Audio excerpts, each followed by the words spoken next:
The entire communication system we studied can be summarized as a data flow process, which includes collection, process, and sharing. This process can also be described as a process from mobile devices to website to A4 paper, which means legal case.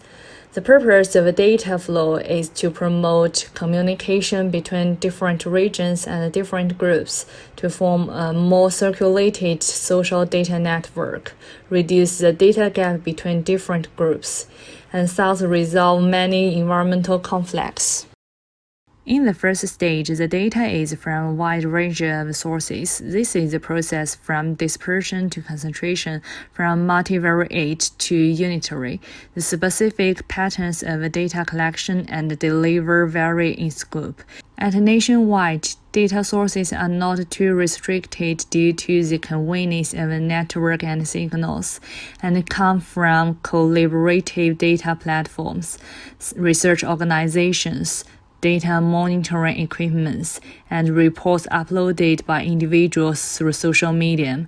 However, when narrow the scope to towns in more remote areas, such as Coto Vargan Lama, data flows are limited by local infrastructure, education levels, and behavior patterns, mainly through broadcast, monitoring towers, and data surveys managed by relevant authorities.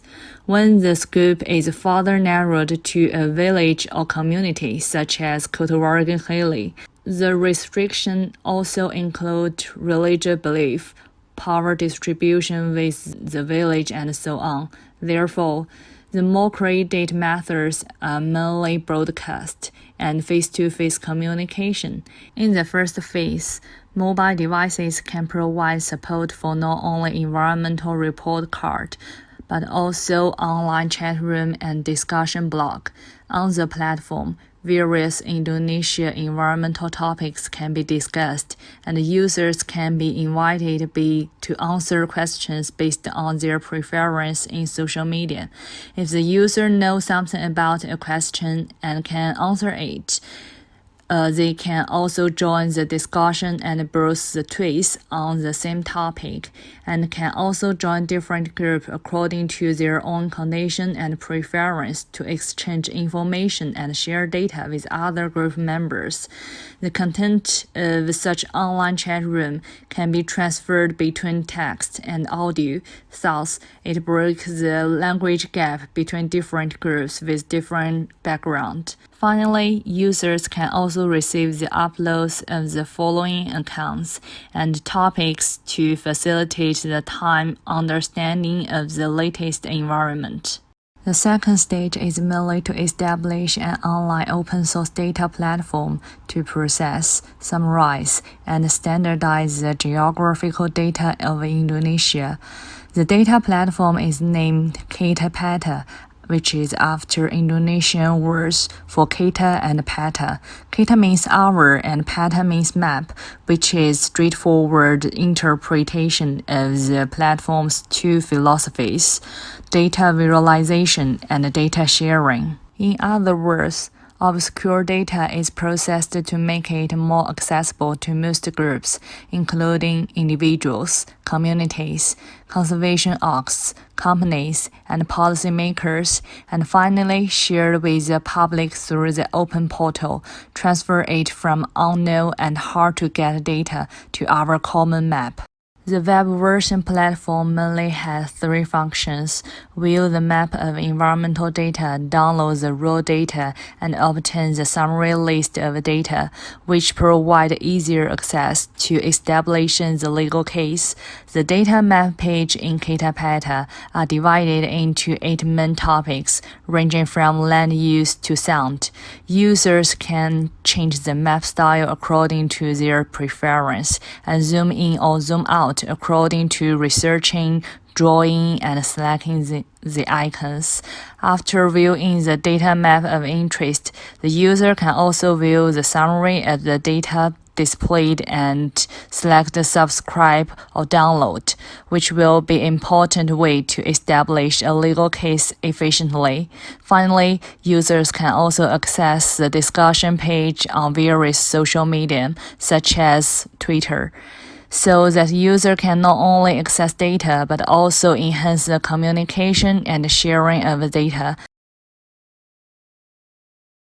In addition, Kitapeta also set up a blog based on forest, water, fire, and other topics to provide research in related topic page.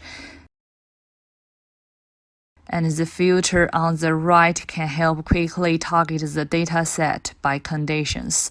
Each page provides Twitter links to related topics, making it more possible to exchange more data, discover NGOs, and find like-minded partners.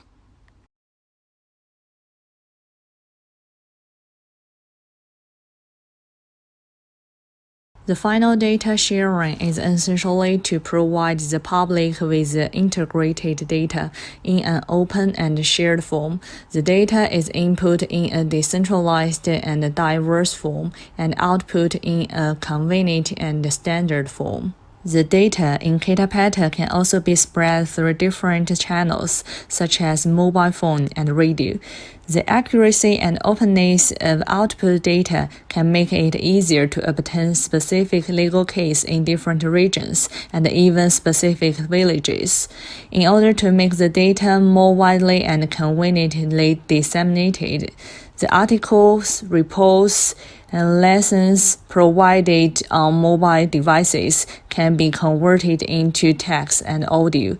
Users can also enter the radio channels in various regions to participate in fundraising, interview, lessons, and so on according to their needs.